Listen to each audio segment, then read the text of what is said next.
Hey hello friends, welcome to my channel. So ఈరోజైతే మనం ఈ వీడియోలో డిఎస్సికి సంబంధించి సుప్రీం కోర్టు కేసు గురించి అయితే కంప్లీట్గా మాట్లాడదామండి. సో నిన్నైతే దానిపైన నేను ఒక వీడియో అయితే చేశాను. సో ఎవరు కూడా దాన్ని అయితే నమ్మలేరు.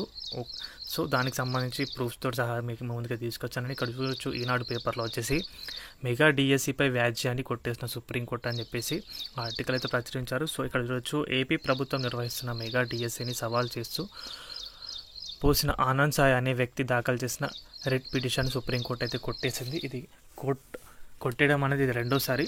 సో ఆల్రెడీ ఒకసారి కూడా కొట్టేశారు. ఇది కంప్లీట్గా నార్మలైజేషన్ విధానంపైన అయితే వేయడమే జరిగింది. ఈ మేరకు న్యాయమూర్తులు జస్టిస్ ప్రశాంత్ కుమార్ మిశ్రా, మన్మోహన్లతో కూడిన ధర్మాసనం గురువారం ఉత్తర్వులు జారీ చేసింది. రాష్ట్ర ప్రభుత్వం నిర్వహిస్తున్న పరీక్షా విధానం పారదర్శకంగా లేనందున ప్రక్రియ నిలువరించాలని పిటిషన్ వేసిన విజ్ఞప్తిని ధర్మాసనం అయితే తోసిపుచ్చింది. ఈ పరీక్ష ఇప్పటికే ప్రారంభమైంది, మధ్యలో ఆపలేం. పరీక్ష నిర్వహణ కోసం మేము ప్రత్యేక యంత్రాంగాన్ని ఏర్పాటు చేయలేమని చెప్పారు. అది మా పరిధిలో అంశం కాదు అని జస్టిస్ మన్మోహన్ వ్యాఖ్యానించారు.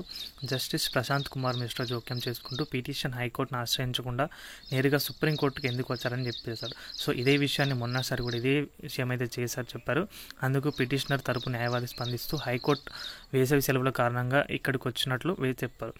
జస్టిస్ మిశ్రా వాదనతో విభేదిస్తూ పిటిషన్ అయితే కొట్టివేయడం అయితే జరిగింది. సో ఇది దానికి సంబంధించిన న్యూస్ అయితే కనుక. సో తప్పకుండా ఇలాంటివంటే మళ్ళీ ఏదైనా పిటిషన్ చేసినా కూడా ఇకపైన అయితే నడవు. ఎందుకంటే ఆల్రెడీ ఎగ్జామ్స్ అనేవి స్టార్ట్ అయిపోయినాయి. సో అభ్యర్థులు ఇంచుమించుగా చాలా ఎగ్జామ్స్ అయితే రాస్తారు. సో డిఎస్సి ఆపడానికి అయితే ఎలాంటి అవకాశం లేదని చెప్పేసి సుప్రీంకోర్టు నుంచి తీర్పు అయితే వెలువడించారు. సో ఇది గైస్ అప్డేట్ అయితే. వీడియోకి అయితే ఒక లైక్ చేయండి. మన ఛానల్కి కొత్త సబ్స్క్రైబ్ అయితే చేసుకోండి. థ్యాంక్స్ ఫర్ వాచింగ్ అందరికీ. బాయ్.